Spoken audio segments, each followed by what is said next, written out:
Hi, welcome to another episode of JMP Saves Cars. Whew! Some of these situations you gotta approach with extreme caution. A little while later.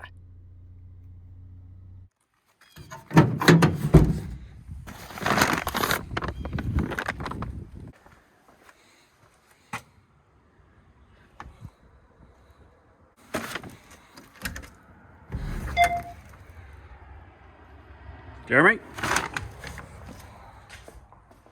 I got your stuff.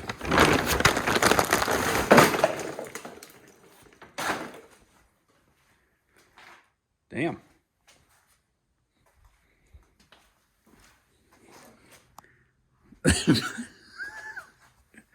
Are you okay? Oh! Oh! What? Oh, hi. I just came back from the store with the stuff you wanted. How long have you been like this? You should really schedule an appointment.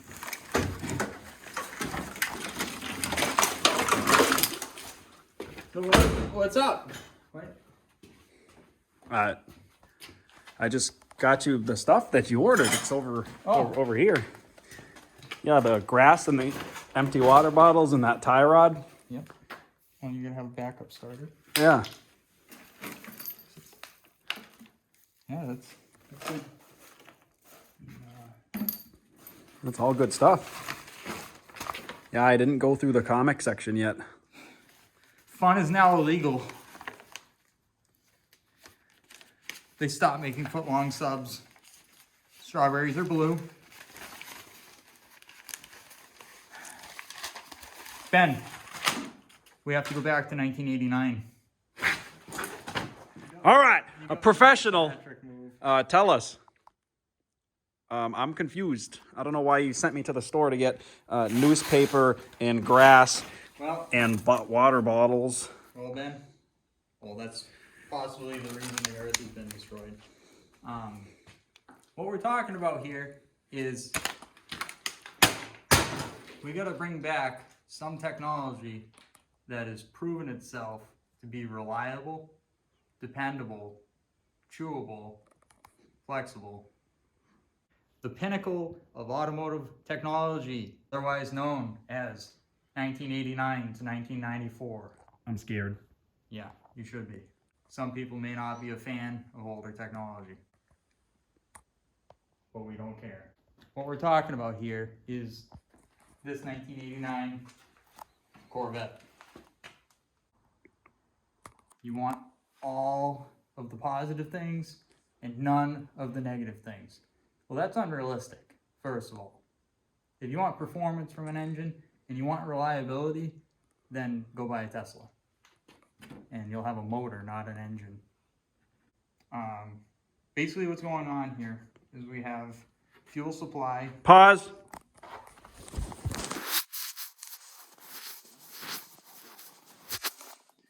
Continue. I was just cleaning the camera. I installed the cheat code. All right. This car here has had extensive work. The video that you last saw that I posted of this starting up for the first time is, Link the video right here. It is the third. Which one's correct? West side. It's the third time that I have kind of like done this car. So the first time was a built small block Chevy. The second time and the third time was a built small block Chevy. So we started at 350 horsepower, unreliable, got hot, TPI, hard to tune. Second engine, 520 horsepower, broke really badly towards the end of the season. So then, we went on Craigslist and bought the cheapest, most powerful engine we could. Yeah, man, this thing runs 9 seconds in a quarter mile on nitrous. That actually ran the longest and was pretty reliable, and it was extremely dependable at smoking and putting oil on the ground or anywhere in the engine compartment that oil doesn't belong. So the end result is that we've gone through all of the generations of Corvette in this one car.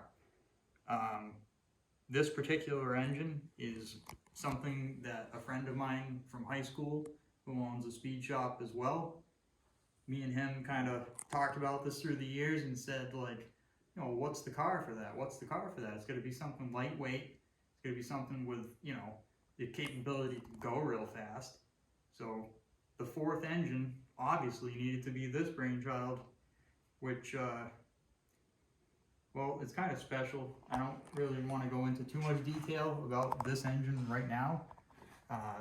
The basic concept is that it's a 6-liter block with a 4.8-liter crankshaft, special rods, special pistons, special camshaft, special valve train, unobtainium, uranium, palladium valves and stuff. You know, all that crazy stuff. It's in there. I'm telling you right now, I've seen it. The implementation of this engine in this car with the factory ZF transmission is quite difficult.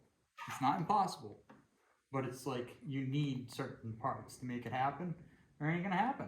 There are adapter bell housings that will do it, but not to OE spec that you would want to trust your throwout bearing and clutch assembly at 9 million RPMs, or approximately 9,000, close to one of those. So we've got an assembly here that's very capable. I'm finishing off the engine compartment to support the power that I'm expecting to make with this. And right now, it is set up to just run the carburetor so that I can baseline the engine and tune the carburetor so I know what the presets are on this. Because the idea here is that you can run just carbureted, or you can jet this carburetor down and run fuel injection underneath the carburetor, or turn off the fuel to the carburetor and run just injection. So we will have 3 different modes of operation, squared twice. We've got lots of Corvette parts in this car. Nearly every generation of Corvette. This right here, I don't know, it might be a Saturn, but that's also a Corvette. But this is required to make this work in this. Now, this radiator, if you're a C4 guy, you know this radiator is usually stood straight up, and it's back about here. Well, I've put it here. I've made these carbon end caps.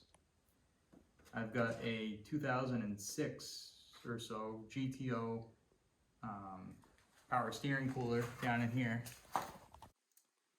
Corvette accessories on the front, Corvette alternator. Yeah, and that's it. Everything else is stock. Let's take a look inside.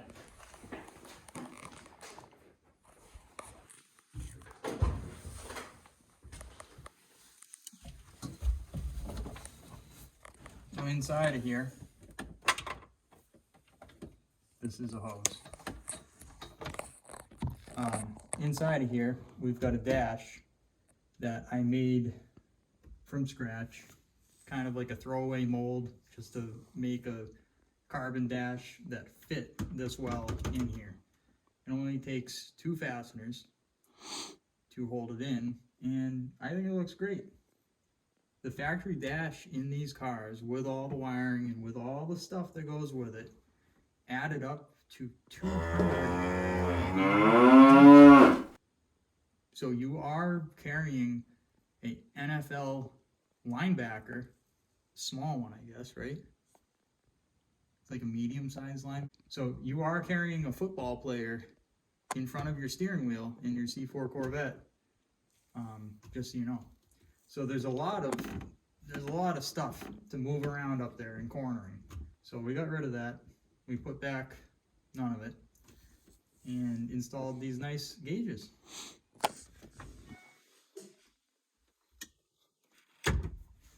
These gauges are blue. We have less than a quarter tank of fuel. Fun fact, last week the sending unit in this wasn't working, and I replaced just the sending unit with one from a much earlier Chevy product, about 30 years older. And it works. So it's been a long, hard-fought battle to put this back together and make everything kind of operate. It's nearly there. And you look down here, we've got the green light. So I want to show you something that I did after, the first startup video. I did some work to the carburetor and I changed some settings. And this thing is running real good now. So let's cut to that part of the tape.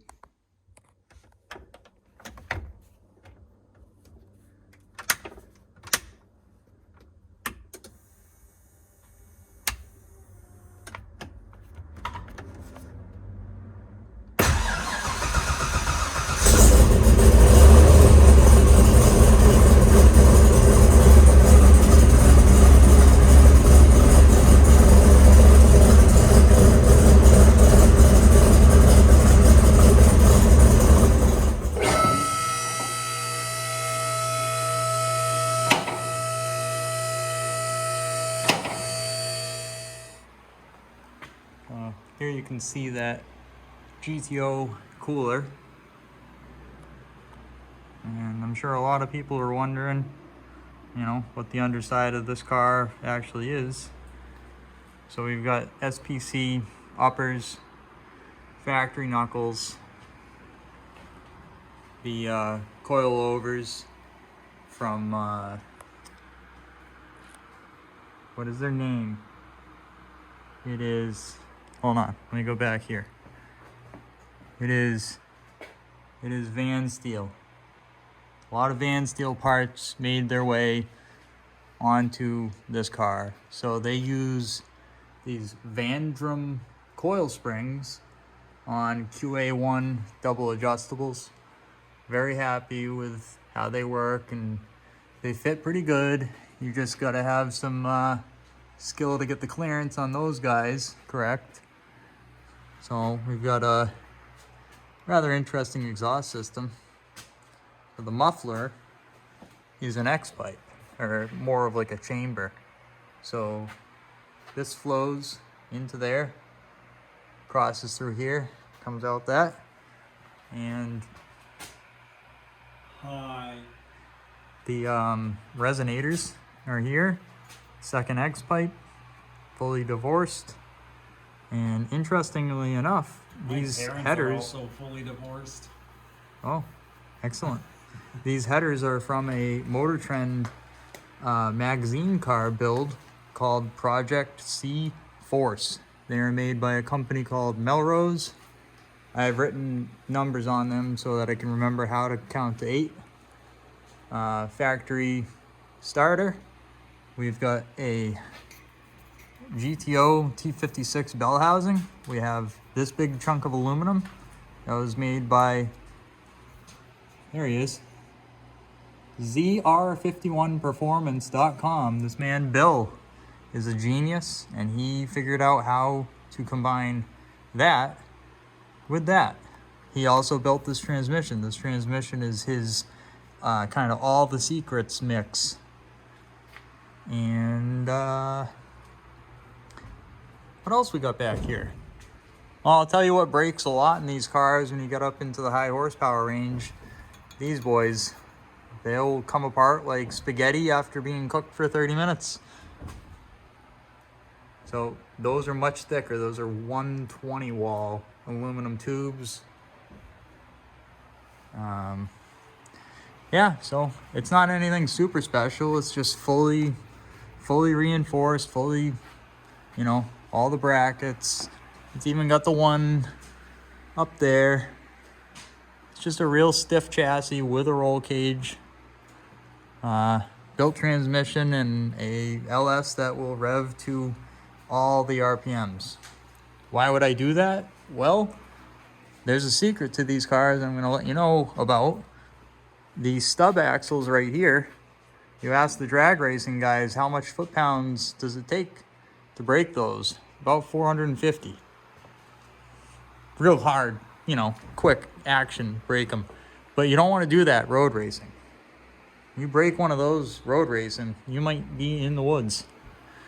So we kept the torque down and brought the horsepower up. And how do you do that? You de-stroke an engine. Well,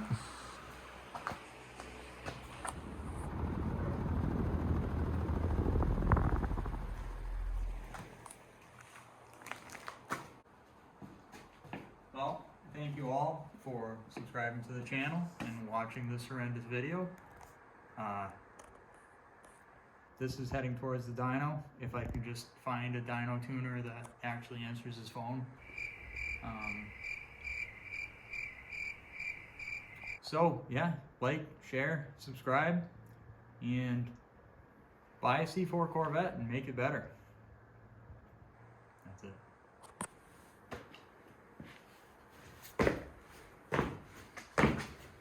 Whoa, you're strong.